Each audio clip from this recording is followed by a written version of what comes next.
Welcome to BDI Briefs. My name is Bill Polonsky. I'm a diabetes psychologist. I'm also president and co-founder of the Behavioral Diabetes Institute. And while we've been doing BDI Briefs now for, a couple years now, we're trying something different this time. Rather than having a panel discussion, we thought we could make it even tighter and more streamlined by just having one speaker each month presenting something new and interesting that might stimulate your thinking and how you manage diabetes for yourself or for other folks. So this month, I'd like to talk about a study that just came out. It's published in the Journal of the American Medical Association, actually the Internal Medicine, JAMA. And the first author was named Leahey, and you can see the title page of the article on your screen right here. And this article, you can see what it's about. It's about the idea of how patients can help each other in terms of weight loss maintenance. But the reason we're bringing this up is because things are really changing nowadays when it comes to the use of GLP-1 medications. And I'm sure you're familiar with Ozempic, with Wegovy, with Zepbound, with Mounjaro. And we're going to see more and more of these medications. And, we saved it to the end. You'll see why this is important.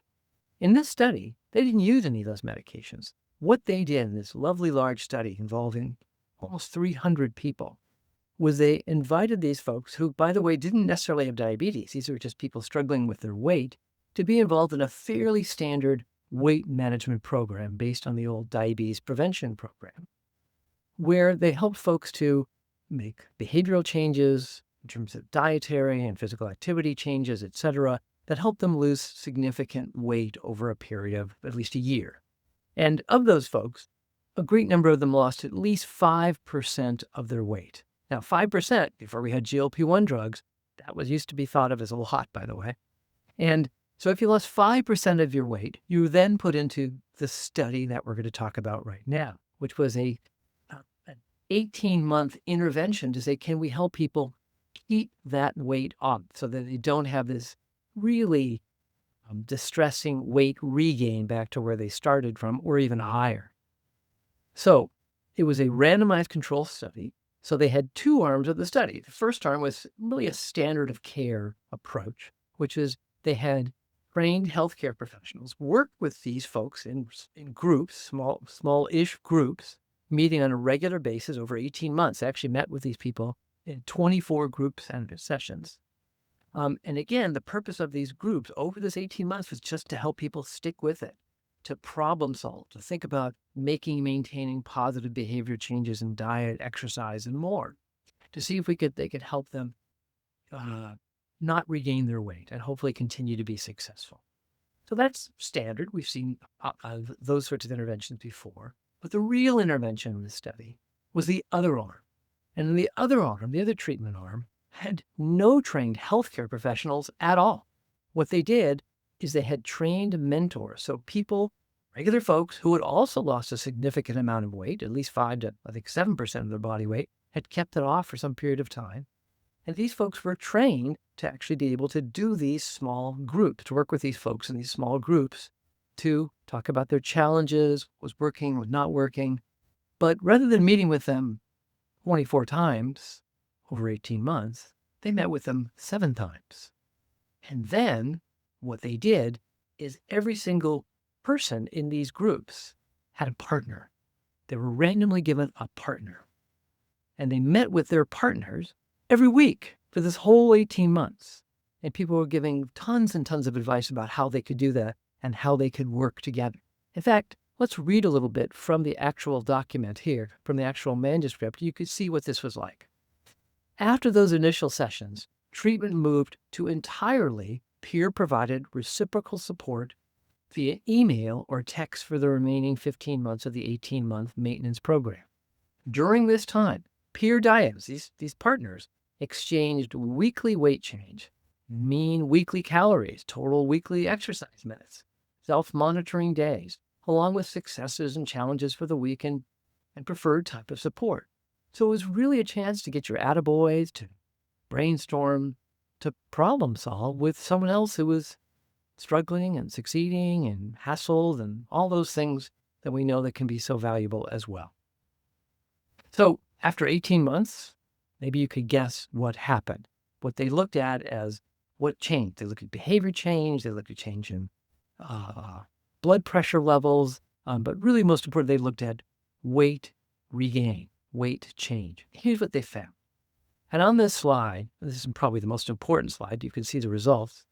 First of all, if you look at the line with the orange circles, that was the traditional group. Again, these were people who met with healthcare professionals over a long period of time.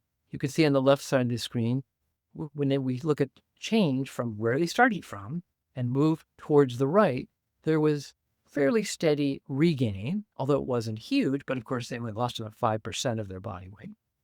But it was about more than a 2-kilogram weight regain compared to the other line that has the blue circles. And this is our special intervention. This is just people to people, patient to patient, working together in dyads over the same period of time.